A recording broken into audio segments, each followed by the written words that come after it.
Praise the Lord. आप सभी को जय मसीह की। खुदा बनी यीशु के पाक और जलाली नाम में आप सभी का स्वागत करते हैं।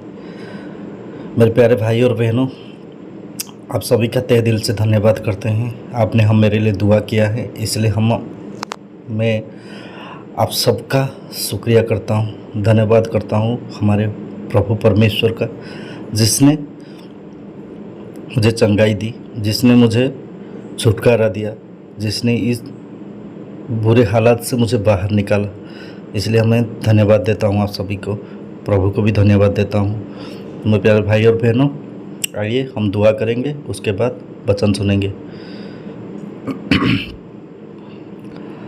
सर्वशक्तिमान परमेश्वर, आप राजाओं का राजा, आप प्रभुओं का प्रभु, आप जैसा कोई नहीं, ना कोई होगा। धन्यवाद करते हैं आपके प्यार के लिए, धन्यवाद करते हैं आपकी महिमा के लिए, धन्यवाद करते हैं आपकी पूजा करते हैं, आपकी प्रशंसा करते हैं, आपकी महिमा करते हैं। आप राजाओं का राजा, आप प्रभुओं का प्रभु। मेरे प्रभु परमेश्वर, हम यीशु नासरी के नाम में आपके चरणों में आते हैं। प्लीज़ आप हमें आशीष दीजिए, आप हमें अपनी बाहों में पकड़ लीजिए मेरे प्रभु परमेश्वर। अभी हम वचन सुनेंगे मेरे प्रभु परमेश्वर। वचन के द्वारा आप हम सबसे बात कीजिए, ताकि हम आपको जान सके, ताकि हम आपके साथ सहभागिता कर सके, ताकि हम आपके रास्ते में चल सके, ताकि हम आपकी पूजा कर सके, आपको निहार सके। मेरे प्रभु परमेश्वर, दया कीजिए, महिमा प्रशंसा जय जयकार आप ही की हो मेरे प्रभु परमेश्वर।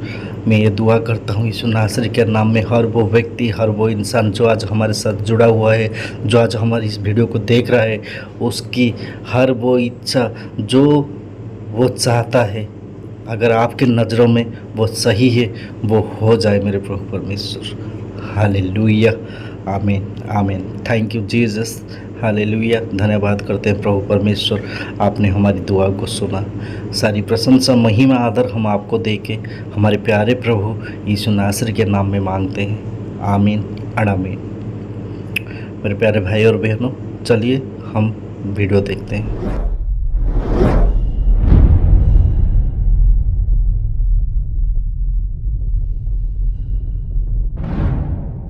मैंने परमेश्वर से कहा, प्रभु मैं आपको जानना चाहता हूं, पर मैं आप में से हर एक को बताना चाहता हूं, यह काम ऑटोमेटिकली नहीं हुआ। मुझे अपनी जिंदगी में कुछ निर्णय लेने पड़े, मुझे कुछ चीजों को जीरो पे लेके आना पड़ा, और उसके बाद परमेश्वर ने थोड़ा थोड़ा करके मुझे बताया कि वो कौन है। और आपको पता है, उसके बताने से मेरे लाइफ में इफेक्ट क्या आया? मैं सामर्थी होता गया, मैं सामर्थी होता गया। सामर्थी का मतलब समझते हैं? यह मत सोचिए कि प्रभु ने एक बड़ी कलीसिया दी मुझे और मुझे कुछ दुनिया की चीजों के लिए। आपको पता है मैंने कैसे जाना कि मैं सामर्थी हो रहा हूं? मैंने यह बात देखी कि मेरे जीवन में बहुत सारी चीजों का जो मैं गुलाम था, वो चीजों को मैंने हराना शुरू कर दिया। इस गुलामी से खुदा ने मुझे बाहर निकाला। आप जानते हो, कोई भी चीज जो आपको पता है ये गलत है, लेकिन आपसे छूट नहीं रही है, प्रतिदिन आप करते हो, वो आपको पता है ये क्यों? क्योंकि आप उसके गुलाम हो। इसे इंग्लिश में कहते हैं बॉन्डेज, बंधन। क्योंकि अब आपका उसका बस नहीं है आपके। जब आप परमेश्वर को जानना शुरू करेंगे ना, जानते हो आपके जीवन में क्या होगा? आप सामर्थी होते जाएंगे। You shall be mighty in the might of God. इसीलिए पौल तीमुथियुस से कहता है, प्रभु और उसकी शक्ति में बलवंत बनो। Be mighty. परमेश्वर ने आपको कमजोर होने के लिए नहीं बुलाया है। परमेश्वर ने आपको इसलिए नहीं बुलाया है कि जीवन भर आप दवाइयों पे चलो। परमेश्वर ने आपको इसलिए नहीं बुलाया है कि दूसरे आपके लिए अच्छी बातें कह रहे हैं इसलिए आप खुश हो। बिल्कुल नहीं। परमेश्वर ने आपको इसलिए बुलाया है ताकि आप उसे जाने। आपने देखा, जब हम नए नए प्रभु में आए थे, मैं आपसे पूछना चाहता हूं, यहां देखिए सब, जब आप नए नए आए थे, क्या आप भी मेरी तरह थे जो मैं कह रहा हूं? आपको पता है, जब मैं नया नया आया था, मुझे लगता था यीशु मसीह ने कुछ कहा है तो चिंता ही मत कर। अरे यीशु ने कहा है ना, चिंता ही मत कर, सब स्मूथ चलता है। पर मुझे बाद में पता चला कि यीशु ने कहा है मतलब कुछ तो गड़बड़ है। आपको पता है, एक दिन यीशु ने अपने चेलों को कहा, चलो नाव के उस पार चलें। अब यीशु ने यह कहा, आप में से कितने लोगों ने यह बात देखी, जब यीशु ने कहा तकलीफ आई, तूफान आए, पानी आया और पानी भरने लग गया, चेले घबरा गए, डर गए। लेकिन आपको पता है, शैतान आपके खिलाफ नहीं है। शैतान उसकी कही हुई बात को नीचे करने के लिए सारे एफर्ट्स लगा देगा कि उसका कलाम पूरा ना हो। उसने कहा उस पार चलो, उसने कितनी रोकने की कोशिश की कि जो उसने कहा है वो न हो। पर मैं आपको बताना चाहता हूं क्या हुआ, वो लोग वहां पर पहुंच गए। मैं आपको बताना चाहता हूं, शैतान आपका दुश्मन नहीं है। जो परमेश्वर ने आपसे कहा है वो सारे सर्कमस्टेंस अरेंज करेगा ताकि वो वचन पूरा ना हो सके। लेकिन मेरी बाइबल कहती है जमीन और आसमान टल जाएंगे लेकिन उसकी कही हुई बात नहीं टलेगी। क्या हुआ अंत में? वो वहां पर पहुंच गए, वचन जीता। मैं आप में से हर एक को कहना चाहता हूं, आपको परमेश्वर ने जो कुछ कहा है चुपचाप से खड़े रहो, अंत में वचन जीतेगा। Word will win. जमीन टल जाएगी, आसमान टल जाएगा। याद रखिएगा, शैतान आपके खिलाफ नहीं है, वो यीशु के वचन के खिलाफ है। इसीलिए वो हर तरह की कोशिशें करता है कि वचन पूरा ना हो। लेकिन वो लोग जो उसके वचन पर खड़े हैं वे अपनी आंखों से देखेंगे, अंत में वचन ही जीतेगा। इसीलिए हमेशा उसके वचन पर स्टैंड रहना सीखिए, चाहे कितने भी सर्कमस्टेंस आ जाए। सुनिए, ये परमेश्वर की इच्छा है कि 2023 में आप सामर्थी बनो। You will be mighty. अब मैं आपको बताता हूं परमेश्वर ये कैसे करेगा। मेरे भाई, मेरी बहन, अगर अभी भी आपका ध्यान यहां वहां है तो वापस आ जाओ, बड़े ध्यान से सुनिए। आज से बहुत साल पहले हमारे पाक कलाम हमारी बाइबल में लिखा है कि परमेश्वर ने इज़राइल के ऊपर एक राजा नियुक्त किया। यह मांग इज़राइल के लोगों ने की। उन्होंने कहा हमें एक राजा चाहिए। परमेश्वर को यह बात बड़ी बुरी लगी। उसने कहा मेरे रहते हुए तुम राजा मांगते हो? क्या मैं तुम्हारा वही खुदा नहीं हूं जो तुम्हें मिस्र से निकाल लिया है?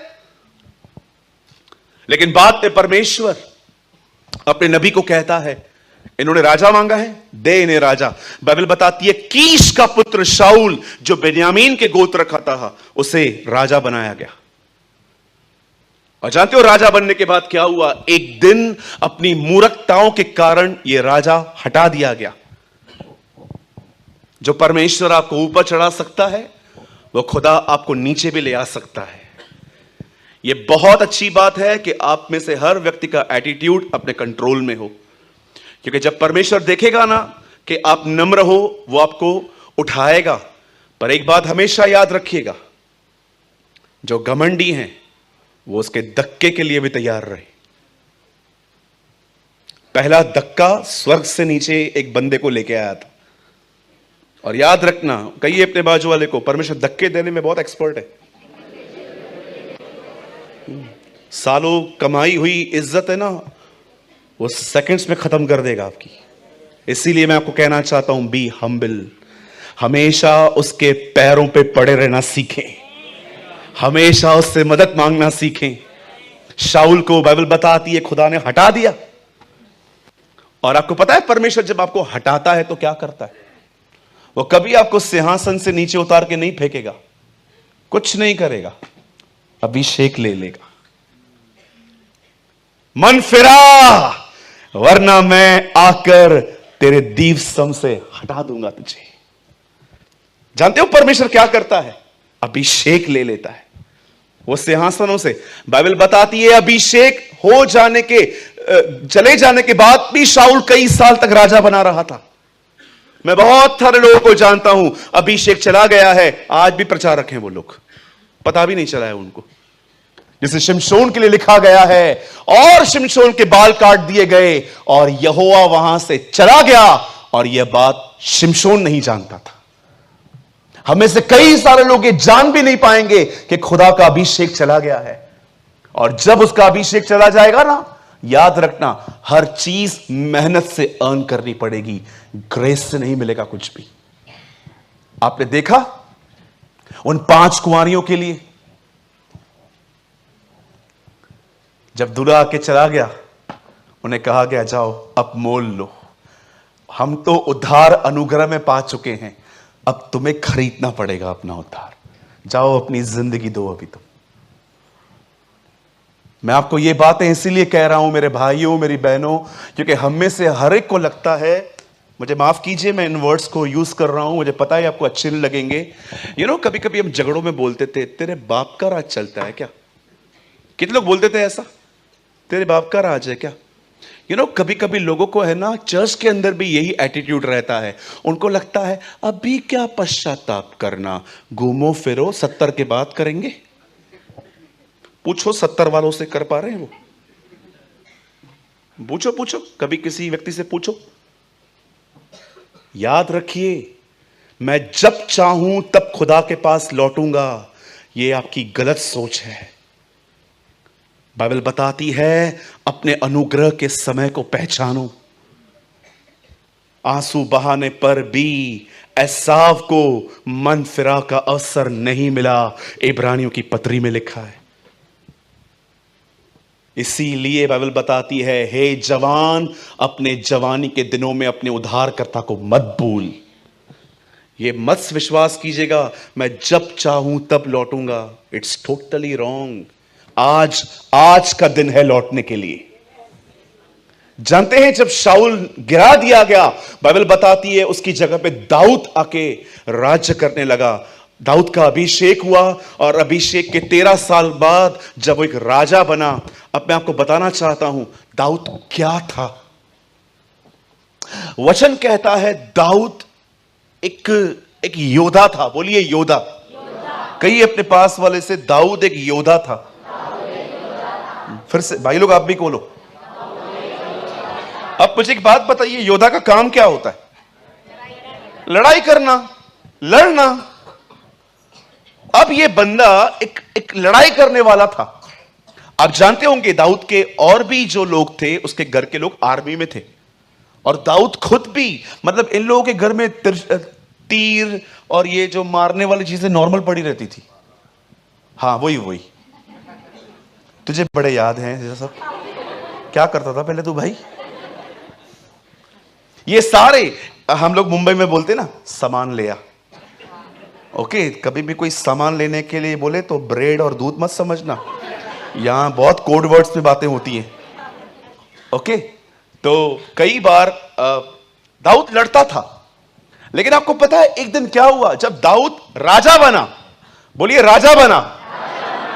आपको पता है वहां पर लिखा गया है खुदा ने उसके चारों तरफ से उसे विश्राम दिया, सारे दुश्मन शांत। अब दाऊद को कोई लड़ने के लिए नहीं था, आराम, ओ मस्त मजामा, मजे वाली जिंदगी जी रहा था।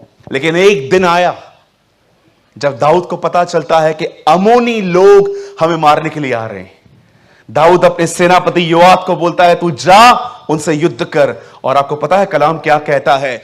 उस दिन दाऊद अपने घर के अंदर अपने पलंग पर करवटें ले रहा था। बोलिए करवटें। हां, आराम से यहां वहां यहां वो घूम रहा था, फिर रहा था। अचानक उसे ऐसा लगा कि क्यों ना छत पे जाया जाए। और भाई साहब चले गए ऊपर। बोलिए ऊपर चले गए। हाँ भाइयों, जब छत पे जाओ तो संभल के जाओ, ठीक है? अब भैया ऊपर चले गए ऊपर जाने के बाद अब देखो उसकी आंखें कहां चली गई। मैं कुछ आंखों के बारे में बात करना चाहता हूं। बोलिए आंखें। कितने लोग अपनी आंखें ले आए? ये देखो, सब लोग आपकी आंखें अपनी अपनी आंखें ले आए हैं। ओके, कई अपनी आंखों से ए आंखें सही बातें देख। आपको पता है अय्यूब ऐसा करता था। मैंने अपनी आंखों के साथ वाचा बांधी है कि किसी स्त्री पे बुरी नजर न डालूंगा, अय्यूब कहता है अपनी किताब में। बहुत सारे जो लोग हैं ना, उनकी आंखें बड़ी भटकती रहती हैं। कभी कभी बैठे सीधे रहेंगे, ये देखिए बैठे सीधे रहेंगे,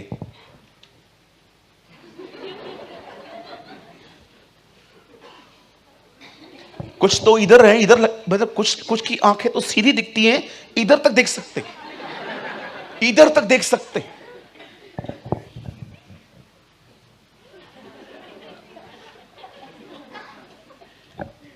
करते हैं। आपको पता है यीशु ने क्या कहा? अगर तेरी आंख अंधेर हो जाए तो तेरा सारा शरीर अंधेर हो जाएगा। हवा को सबसे पहले, कितने लोगों ने बाइबल में पढ़ा, ये जैसे एक कनेक्शन यहां पर लगा हुआ है, शैतान गया उससे ये फल को तोड़ा, ठक, और हवा के पास गया, ma'am eat something and give it to your husband also. उसने ऐसा कहा, खुद भी खा और अपने पति को खिला। आपको पता है उसने क्या किया? वो देख, लिखा है उसने देखा और सोचा। एक सेकंड के लिए पानी पूरी याद करो, देखो कुछ हो रहा होगा अंदर। हमारी इस जुबान में पानी आ जाता है। ये पानी क्यों आता है? क्योंकि आपके थॉट्स वहां हैं। उस बहन को फल तोड़ के नहीं दिया गया, उस बहन को दिखाया गया। शैतान जानता है बहुत सारी चीजें करवानी नहीं, मात्र दिखानी है। इसीलिए आप देखो मेरे भाइयों, कई बार अनवांटेड थिंग्स को हम देखते रहते हैं। अगर आपके सामने एक लड़की जा रही है, आपकी नजर वहां पर गई, यह पाप नहीं है। अगर आप कहोगे मेरी बहनों हमें एक बार देखना भी पाप है, तो मेरे को लगता है मेरे को ऐसा घूमना पड़ेगा, ऐसा।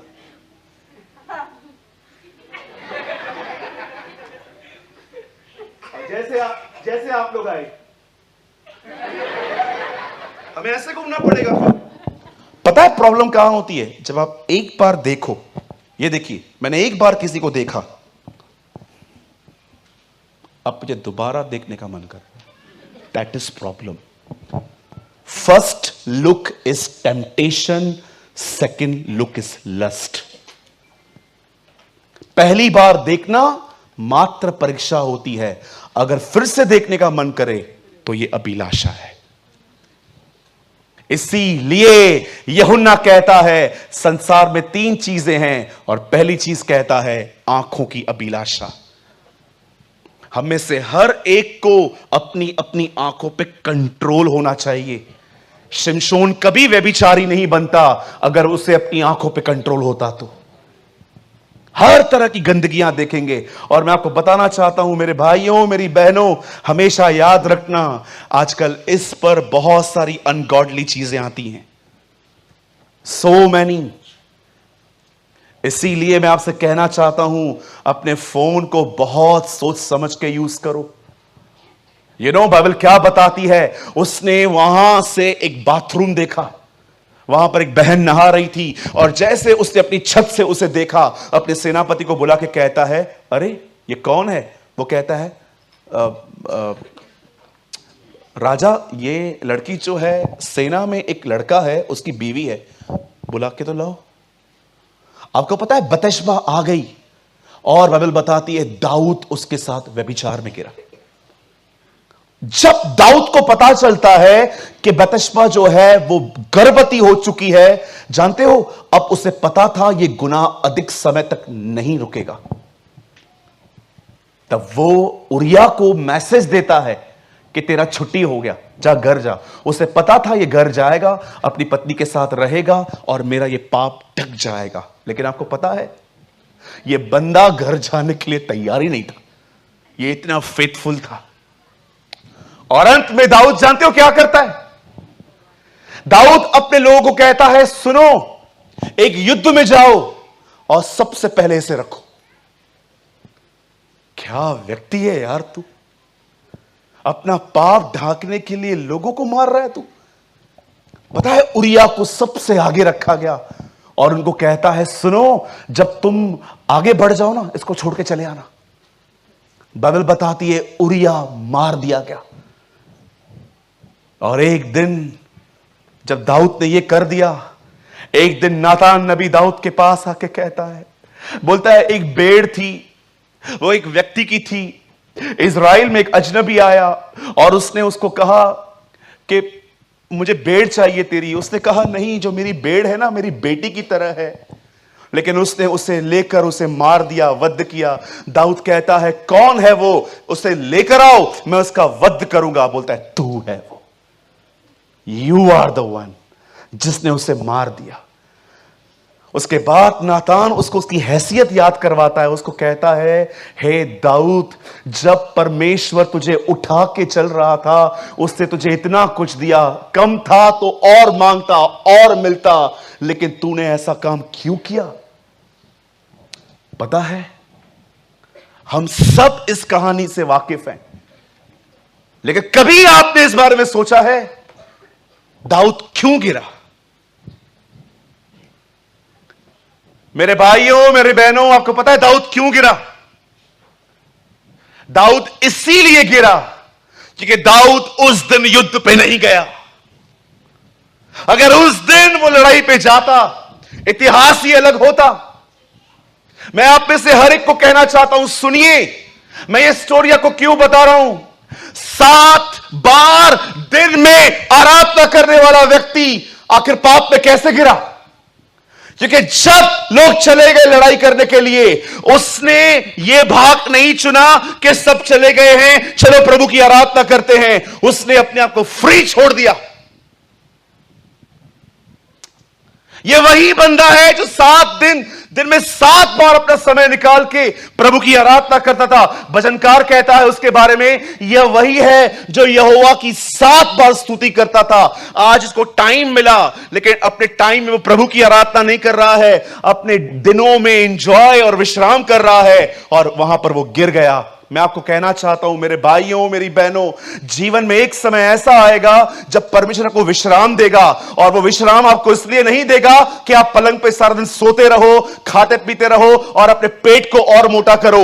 वो समय आपको इसीलिए देगा ताकि आप उसके और करीब आओ।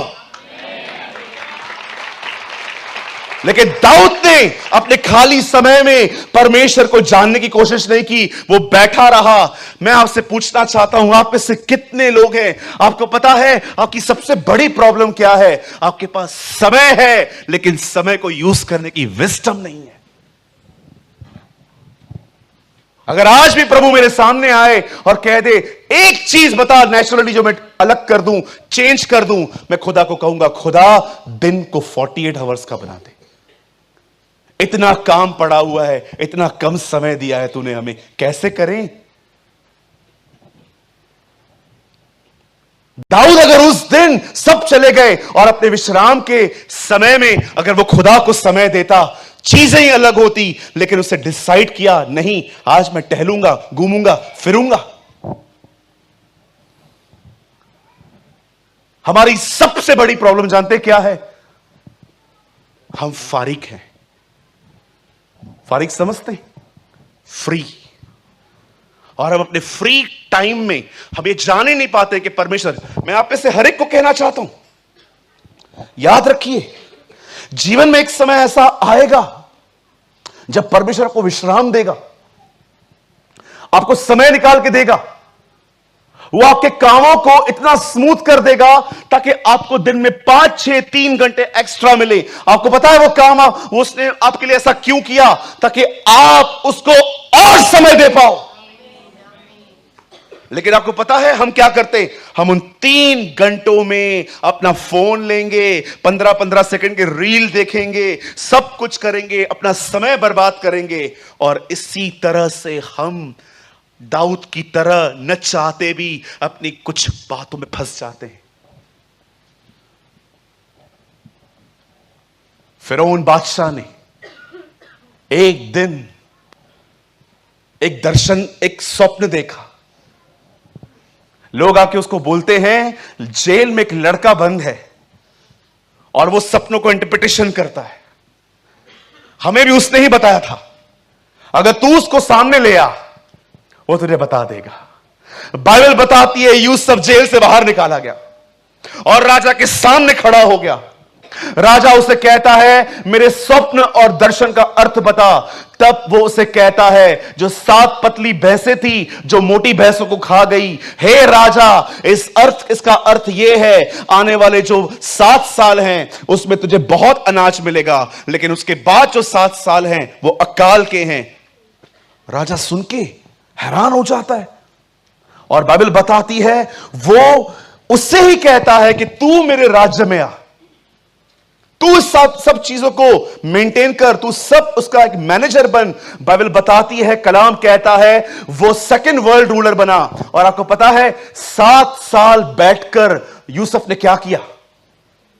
वचन कहता है यूसुफ ने हर देश से अनाज खरीदा। इतना अनाज भर दिया उसने, इतना अनाज भर दिया कि एक समय ऐसा आया पूरी दुनिया यूसुफ से अनाज मांगने आई कि हमें खाना चाहिए।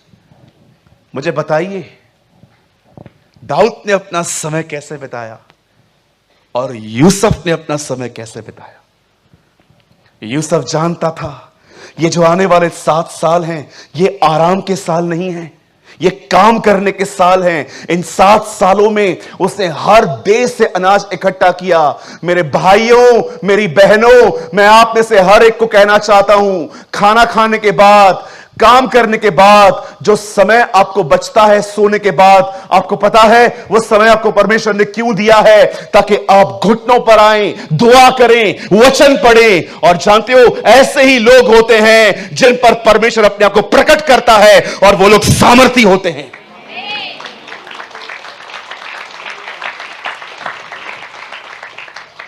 मैं आज इस मीटिंग में आप में से हर एक से पूछना चाहता हूं, how is you spending your time? आप अपना समय कैसे बिता रहे हो? झूठ है ये मेरे पास समय नहीं है, हर एक के पास समय है, मेरे पास भी वही है।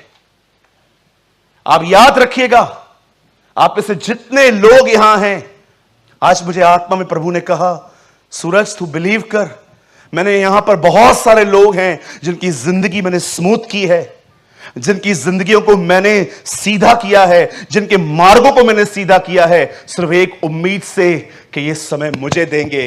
लेकिन ट्रस्ट मी सूरज, इनमें से बहुत अनफेथफुल हैं, इसमें से बहुत लोग हैं जो अविश्वास योग्य हैं। मैंने इन्हें बरकतें दी, मैंने इन्हें आशीषें दी, मैंने इनके दुश्मनों को इनसे दूर कर दिया, मैंने इनको चारों तरफ से विश्राम दिया, लेकिन आज भी ये दाऊद की तरह अपने ऊपर की जगहों पर टहल रहे हैं। कोई तो है यहां पर जिसको परमेश्वर आज ये कह रहा है, क्या था तू? था क्या तू? ये वही शब्द है जो सैमुअल ने नातान ने दाऊद से कहे। बोलता है तू था कौन दाऊद? एक चरवाहा, और प्रभु तुझे आज इन बड़े बड़े संगमरमर के बंगले में तुझे उसने रखा है, तुझे इतने बड़े घरों में रखा है, तुझे सब कुछ दिया उसने। कम था और मांगता और देते तुझे हम, लेकिन तूने क्यों किया दाऊद? क्यों तूने उरिया को मरवा दिया? क्यों तूने उसकी बीवी को रख दिया? आपको पता है बाइबल बताती है उसी व्यक्ति ने उसे कहा, अब सुन, कभी तलवार तेरे घर से दूर नहीं रहेगी। अब आप पढ़ के देखिए, उसके बच्चों ने एक दूसरे के कत्ल करवाए, अब शालोम को मार दिया गया, दाऊद को भुगतना पड़ा। दाऊद माफ तो किया गया, लेकिन दाऊद ने जो बोया था वो उसे काटना पड़ा। मैं विश्वास करता हूं दाऊद स्वर्ग जाएगा, क्योंकि परमेश्वर ने जो उसे कहा था वो उसके हिसाब से उसे बहुत अच्छी जिंदगी जी थी। लेकिन आपको पता है, उससे सारे जो इफेक्ट्स थे वो उसके ऊपर आए। सुनिए, बड़े ध्यान से सुनिए। आप है ना, कभी प्रभु से 2 प्रार्थनाएं मत करना। आप है ना, कितनी भी कर लो, वो कभी आपको उस प्रेयर का आंसर नहीं करने वाला। पहली प्रार्थना, अगर आप उसे कभी भी कहोगे ना, तो कब बादलों पे हमें लेने आएगा, वो कभी आपको डेट नहीं बताएगा। दूसरा, आप उसे कहेंगे ना, मुझे 2022 वापस चाहिए, जो मेरा समय गया। सर्वशक्तिमान परमेश्वर भी आपको आपका बीता हुआ समय वापस नहीं दे पाएगा। नेवर। हो सकता है वो आपकी एज को ग्रो करे, हो सकता है कि माँ बाप का आदर करने के कारण वो आपकी उम्र को बढ़ाए, क्योंकि लिखा है इफिसियों में, अपने माँ बाप का आदर कर जिससे तेरा भला हो और तू पृथ्वी में बहुत दिन जीवित रहे। हो सकता है कि वो आपके दिनों को बढ़ा दे, लेकिन वो आपके बीते हुए समय को कभी नहीं लौटा पाएगा, क्योंकि वो खत्म हो गया। कभी कभी लोगों को लगता है महान काम करने के लिए लंबी उम्र जिंदगी जीनी पड़ती है। मैं आपको बताना चाहता हूं, यीशु मसीह 33 में ये कह के चला गया, पूरा हुआ।